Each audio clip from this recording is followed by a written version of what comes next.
AM 950, the Progressive Voice of Minnesota. It's the Matt McNeil Show.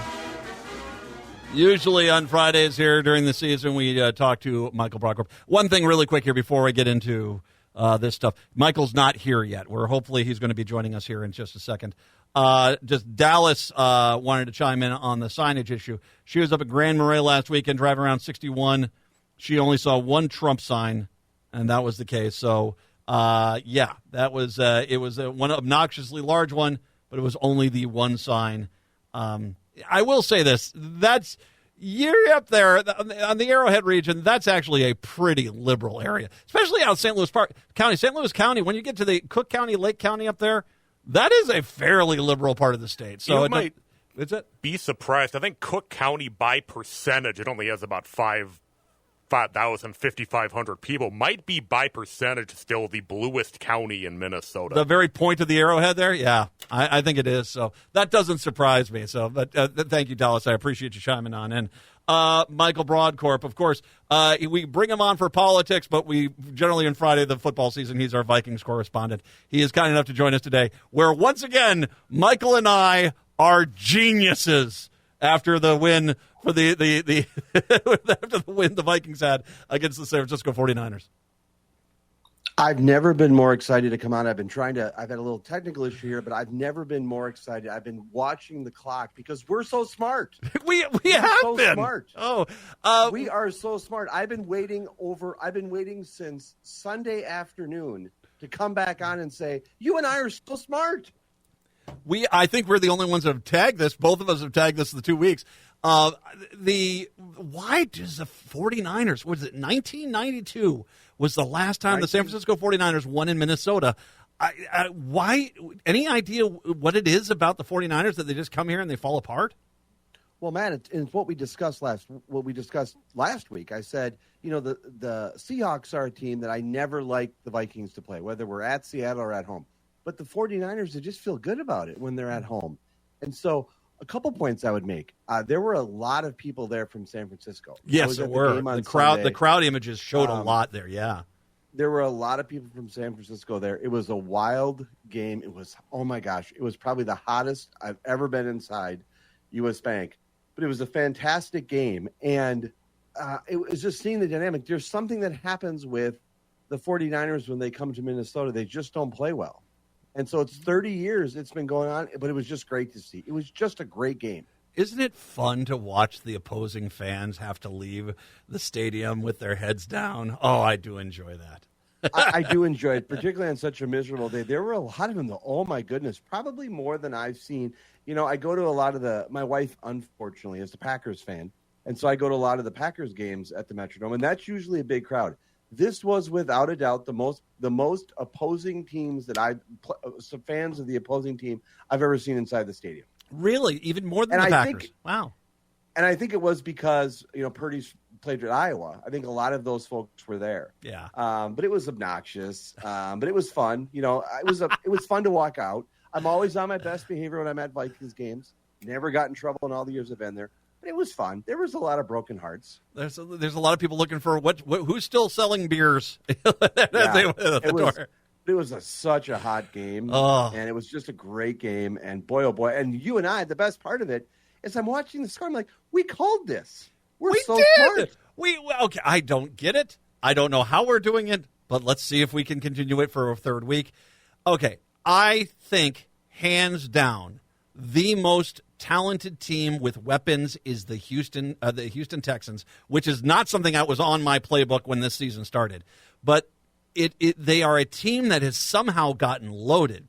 Mixon, their running back, the guy from Cincinnati that's now down there, he is not expected to play, which is good, but it is definitely going to be one of those situations where I think of the first three games, this is going to be the toughest defensive game we have faced yet. You can't say that because the first week's game, that was a must-win game. Remember that one? Yes. First game on the season. It's a must-win game. Vikings got to win. It's a must-win game.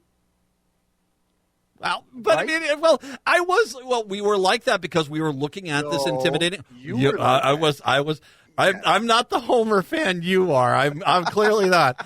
I do get a laugh out of that though, man. Okay, yes, you're right. I was saying they were a must win because when you looked at the first 4 games, I was definitely looking at the Giants and Houston, saying, okay, those are the 2 games I think we got the best chance at. Hopefully, we can win at Green Bay. That San Francisco game, they're the reigning NFC champs. So you kind of look at it like that. Now I look at this and I don't think. Maybe I just didn't see the Houston Texans for what they were, but Diggs being on that team, they've got a tough wide receiver core. They've got good tight ends, but they don't even have to get to them because they've got so many other weapons. Mixon, like I said, Mixon being out helps us, but Dallas Turner's out for us, and that's their rookie guy, the defensive tackle. I'm a little concerned about how we manage to match up person to person on that offense. Yeah, I mean it's going to be an interesting set. It's going to be an interesting game. I mean the Vikings I don't believe the Vikings have ever lost to the Texans at home. I don't, and so I think the Texans and the Eagles are the Texans have not defeated the Vikings or the Eagles. So I think we have a perfect record against the Texans. So on paper, this should be a good matchup. It's going to be a great game. 2 undefeated teams. I'm looking forward to it. I'm going to give the edge to the Vikings. I'm giving the edge to the Vikings. Jefferson's back. He was injured. He had a pretty bad bruise, but they said that he's worked through that. Addison's still out, but is Van Enkel is our defensive super stud that we brought in here? Is he's playing in there? Yep, he's playing. That guy he's right out of Central Casting with the hair and everything. He's just fantastic. He sniffs out plays, man, and he could have easily had another pick 6 last weekend. I mean, I think Purdy is a better quarterback than the garbage in New York. But I think it was because it is the truth. But Purdy's a better quarterback, and I think his hand when he has the ball. Look at his face. He's like, "Wow, his face is that ball came at me pretty quick. I can't grab it in time." And so, but he almost had another pick 6. Yes, and the defense. This is at home.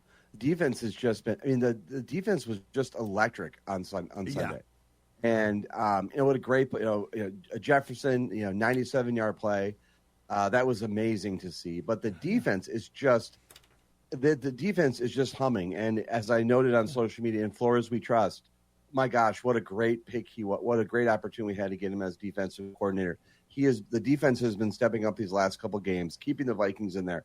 Jefferson, boy, there was a tough series there. We had an intercept. We had Jefferson sidelined, and then we had an interception.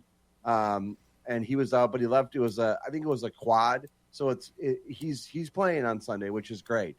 And so I'm going to tell you, I don't know what the spread is. It's probably advantage. Probably heavy, I think it was 2. Slight I think it was two for the Vikes, which kind of undermines the home field. But so I'm going Vikes. You're going Vikes. What's your score? Do I have to go put my score out first? You have to. We have to keep this going. Okay, I'll do it first. You got to go first. Wait, are you going Vikes though? Vikes 21-19. I'm taking yes. That's it. I think with Jefferson playing, what does that do? And as that 97-yard touchdown is the key. You got to play deep on Jefferson. You cannot, he cannot get behind you or you're done. So that him playing spreads out their defense. Their defense isn't as good as their offense. And until I see someone stomp the Vikings offense and someone figure out a way to beat the Vikings defense, well, I'm going to go with them. So I'm going to say 21-19. It's going to be a close game, but I think that the Vikings are going to pull it out. Yes, I think there's a ton of energy. That place, I'm talking a lot about like the atmosphere and just how it was on Sunday. There is something special going on. Again, this team is doing things that I don't think a lot of people had an expectation to. As much as I'm a homer, I'm a goober, I'm just a diehard for the Vikings. But one of the things that's important here is just that they're winning. And so now those first 4 games, Matt, we had talked about the possibility. I mean, you had said maybe 2-2. I thought maybe 3-1. Well, they're going to be 2-2 for sure. Now there's the possibility of 3-1. If they win on Sunday, I think they could go 4-0 because they go into Lambeau Field with the Vikings. And I think the Packers are making a huge mistake playing Love this week down. And I think he's planning on playing down in Tennessee. I think they're wanting him to start. And I'm like, dude, man, that's an MCL tear. I don't want to see someone's career end. And I mean, and all these guys, well, unless it's the Carolina Panthers, all these guys are hitting you hard. I know. Yes. All these guys are hitting you hard. I think they're trying to rush him back. And I think they're looking at that Vikings game of they definitely want him back and playing ready to go. So I think they're already anticipating it being a big deal. And as we've said, we don't want anyone to be injured, but we do want the Packers organization to go away. We do want them to go away, and so we don't want anyone to get hurt. They come back from Brazil, you say. Oh, that's a shame. Yeah. That's I thought they were going to stay down there. Can we just pivot on one subject quickly? Kirk Cousins on Monday night.